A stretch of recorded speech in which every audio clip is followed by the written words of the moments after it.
지난 시간에 이어서 아나파나사티에 대한 다소 부수적인 이야기들을 좀 더 진행하려고 합니다. 16개 개송 중에 8개 개송까지 했는데 첫 부분이 이해가 되지 않으면 뒤쪽도 이해가 될 수 없기 때문에 앞부분에 좀 비중을 두고서 얘기를 드렸습니다. 그 다음 얘기는 이제 심념처하고 법념처에 관련된 얘기인데, 9번째는 심을 경험하면서 들이셔라.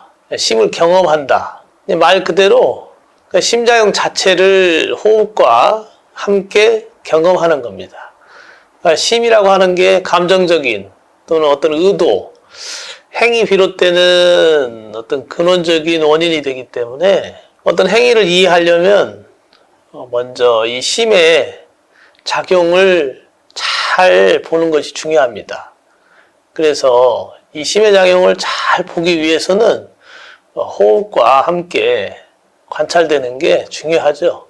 무엇보다 가슴 중심으로 들어가는 호흡이 어떻게 들어가고 또 들어가서 사라지고 또 멈추는지, 그 호흡의 멈춤에 의해서 감정적인 마음의 작용이 또 어떻게 연계돼서 움직이는지를 아는 게 굉장히 중요하죠.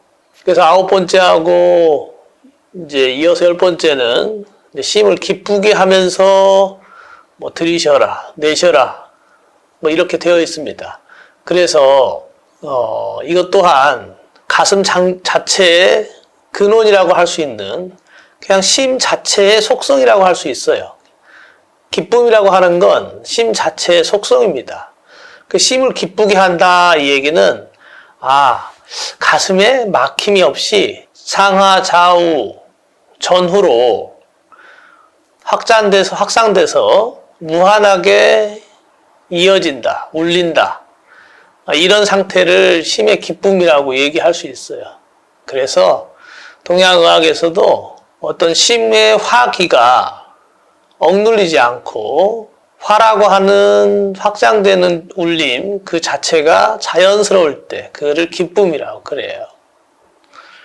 그 다음에 이제 11번째, 12번째는 굉장히 중요한 개송인데, 심을 집중하면서 이렇게 되어 있습니다. 그러니까 심을 집중한다, 마음에 집중한다, 이러한 현상하고 심을 해탈케 한다, 마음을 자유롭게 한다, 이 뜻이죠. 그러니까 집중과 해탈을 상호 대비되는 방식으로 두 개송이 11번째, 12번째 서술되어 있어요. 심을 집중한다. 뭘 의미할까요? 마음을 모은다, 이런 의미겠죠? 마음을 모으고, 모으면 흩어지지 않게 한다는 뜻이겠죠.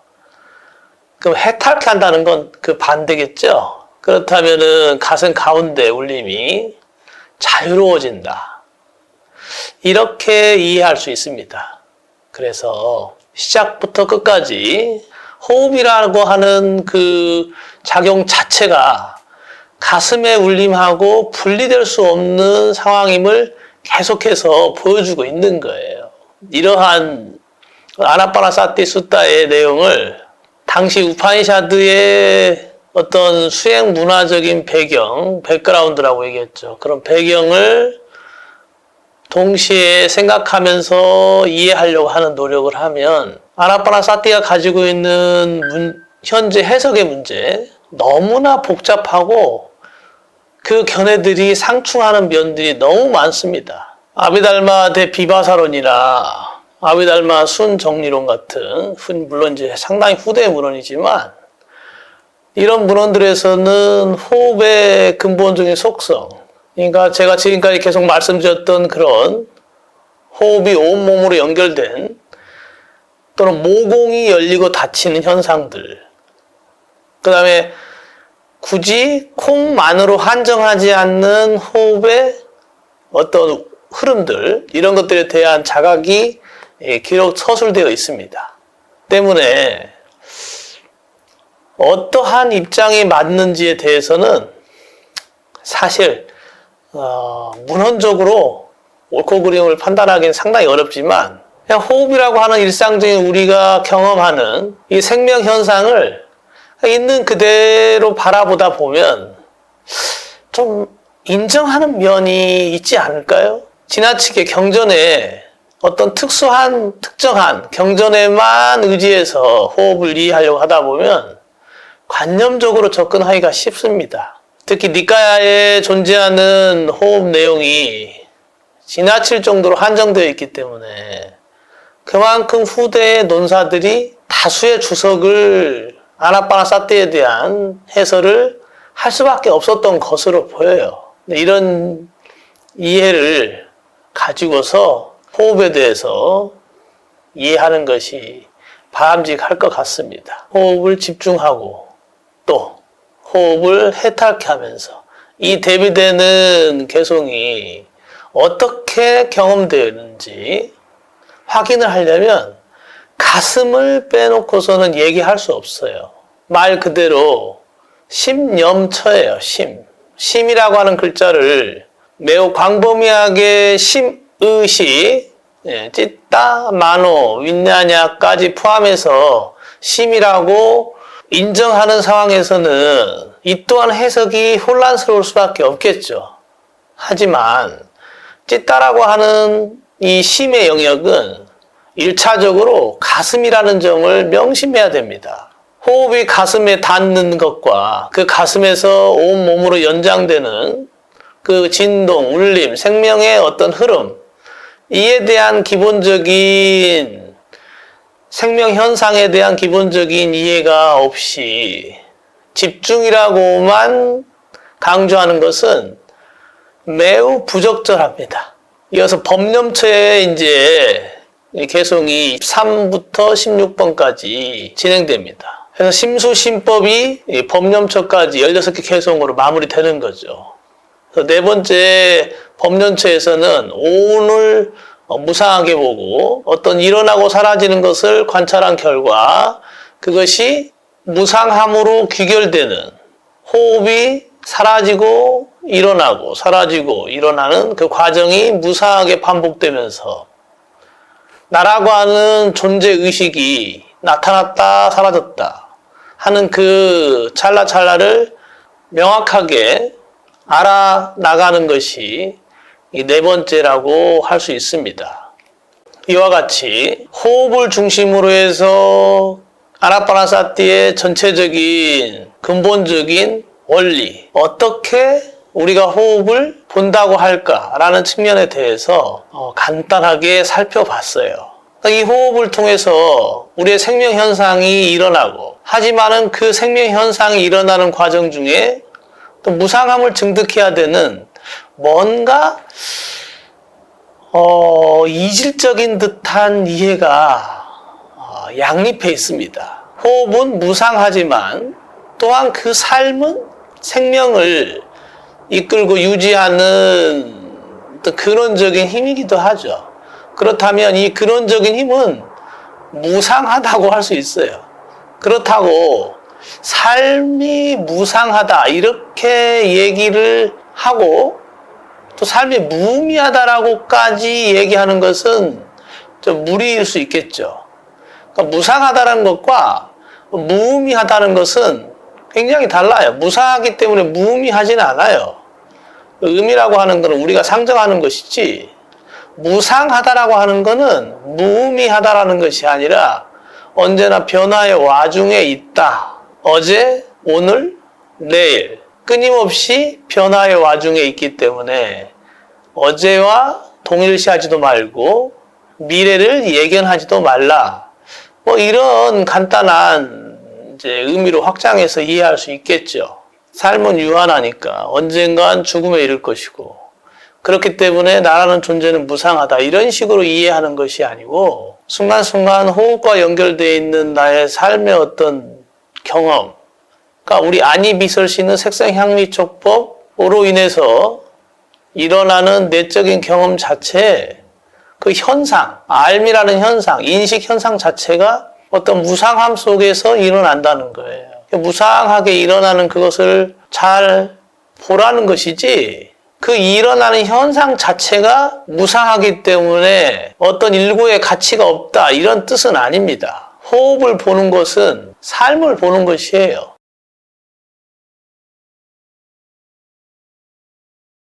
내가 삶이 지속되는 동안 호흡은 끊임없이 진행될 겁니다. 그리고 호흡의 그 양상에 따라서 나의 감정과 생각이 이루어지게 돼 있어요. 물론 우리는 생각으로 내가 판단해서 찰나찰나를 결정한다고 알고 있어요. 하지만 그 알미라는 것은 잘못된 거지. 내가 그 생각을 일으키게 하는, 마치 물 위에 떠 있는 생각이라는 배를 보고서 그 배가 나라고 착각하고 내 마음대로 내가 움직일 수 있다고 생각을 합니다. 하지만 그 배를 받치고 있는 수면과 수면 밑에 있는 물결을 파악하고 보지 못하면 삶을 이해하지 못했다라고 할 수 있어요. 그러면 그 수면과 물결, 배를 받치고 있는 그 거대한 물살은 우리에게 있어서 어떤 식으로 일어날까요? 그것이 곧 호흡이라고 하는 흐름에 의해서 일어난다고 볼 수 있어요. 호흡을 아주 간결하게 생각하기 쉽지만 또는 평소에 잘 자각되지 않기 때문에 그 의미를 상정해 두지 않고 있어요. 때문에 아나빠나 사띠 이러면 호흡을 잘 기억하는 거예요. 머릿속에 잘 새겨 놓는 겁니다. 호흡이 우리 삶에 얼마나 긴밀하게 작용하고 있는지 이것에 대해서 잘 관찰하지 않으면 삶을 이해할 수 없어요. 그리고 나의 어떤 생각의 흐름, 감정, 행위의 흐름이 이 호흡의 흐름하고 연결돼서 끊임없이 진동한다는 것을 알아차리지 못하면 나라고 하는 이 현상이 어떻게 일어나고 사라지는 것에 대해서도 알기 무척 어렵습니다. 아나빠나사띠를 그냥 집중이라고만 이해하거나 선정을 집중이라고만 이해하거나 이러한 이해에 의해서는 삶을 포괄적으로 중도적인 시점에서 바라보기가 굉장히 어려워요. 호흡이라고 하는 현상은 그 자체가 하나의 집중이면서 확산이에요. 무한히 집중되면서 동시에 무한히 확장됩니다. 때문에 호흡은 집중이라고 할 수도 없고 확산이라고 할 수도 없어요.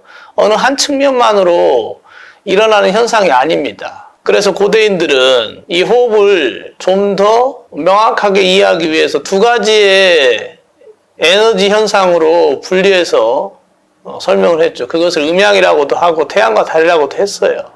근데 이렇게 이제 확장해 나가면 다소 비불교적이고 불교 교리에 없는 내용을 다룬다라고 의문을 제시하실 수도 있습니다.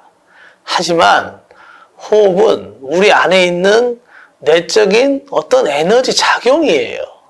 또한 이것은 이 에너지 작용은 우리 안에만 있는 게 아니라 나를 포함한 이 공간 전체, 시공간 속에서 무수하게 일어나는 그 진동과 함께 일어나는 겁니다. 때문에 나라고 하는 개체성을 규정하는 데 있어서 호흡에 대한 이해가 확철해지면 나라는 것이 한정되지 않아요. 이 주변의 공간, 주변 공간 속에서 분리되어 있는 나를 상정할 수 없게 됩니다. 나는 분리되어 있는 존재가 아니고 이미 함께 울리는 존재예요.